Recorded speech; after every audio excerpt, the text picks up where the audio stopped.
Today I'm going to be showing you how to build the Scarlet Witch for ultimate difficulty. I'll also show you what you could change if you're playing on heroic. Not much in this build does change throughout the difficulties. To start off with, we're going to be taking 2 hex bolts. We're going to be taking 50% extra damage on them.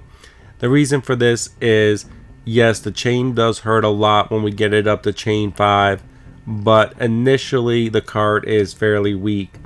But 50% extra bonus damage actually equates to 100% bonus damage on a non-crit and 200% on a crit. And a crit from not having 50% versus a crit from having 50% adds even more damage. So we're looking at 200+% bonus damage on a chain 2 or chain 3 crit. So that number is huge on getting the hex bolt to be able to do good damage early in the game, and then it hurts insanely when you get it up to like chain 4 or chain 5. Our next 2 are going to be 2 quick tosses. Now there's a couple of options you can do here. You can do 50% bonus damage, which comes out to 100% extra damage on the standard, and that number increases with the critical. You can do bonus damage on full health enemies, which is great for heroic difficulty. You can do bonus damage on wounded enemies, which is much better for ultimate. Or you could do my favorite, which I actually run 2 of these, and that is forceful. So with forceful, you're going to do a little bit of extra damage just naturally because it's forceful, so that 97 is a little bit underrated. But on top of that, we can toss enemies off ledges. Makes it very easy to connect the enemy to get the quick attack to wherever we want. A lot of times I use this to get cards for myself by just taking any of the weak enemies from anywhere on the board and tossing them into one of my characters. So I take a little bit on the damage for the forceful, but all of them are pretty good. 50% extra damage is kind of like playing it in the middle, so you can hit the high end health enemies, full health enemies, and wounded enemies, or you play to one or the other, or you kind of split the difference, like you split the difference with the bonus damage in exchange for being able to toss the enemy across the board into you and off ledges. So you're going to have to make that decision. All 4 are pretty decent in their own regards. Personally, I think splitting the difference with the 50% bonus damage and forceful are the top 2 options. Next, we're going to take 2 hex marks and make them free.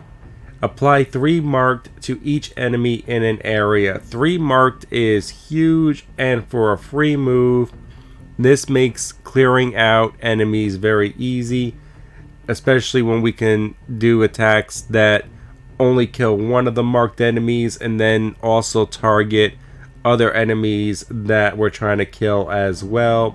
In any case, hex mark is a huge free move.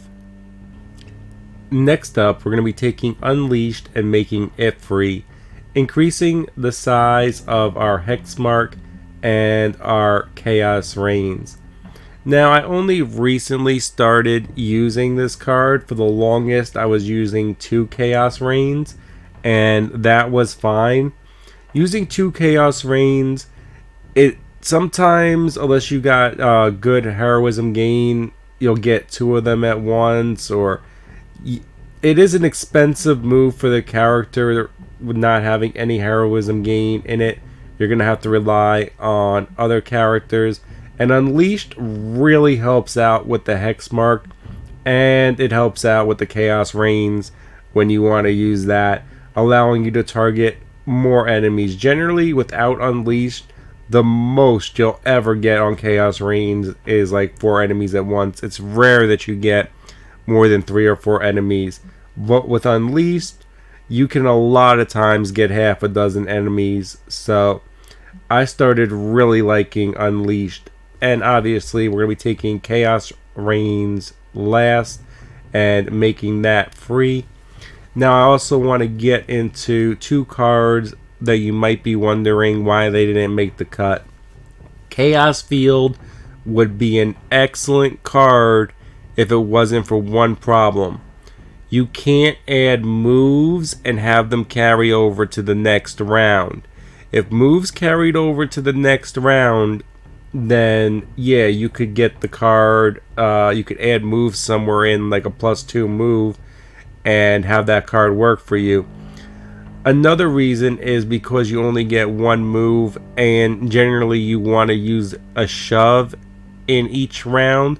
Try to get an extra card. Try to get some of the no health enemies out the way.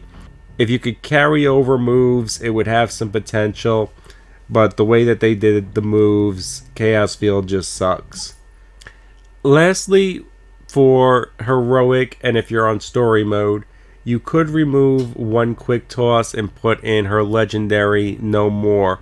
No More isn't a terrible card if you're playing on heroic and you can sacrifice the down, but her legendary kills her, so she is the only character that I do not recommend, and do not use their legendary card in the build. If you like the build, like, share, comment. It does help others find the build. I hope this helped.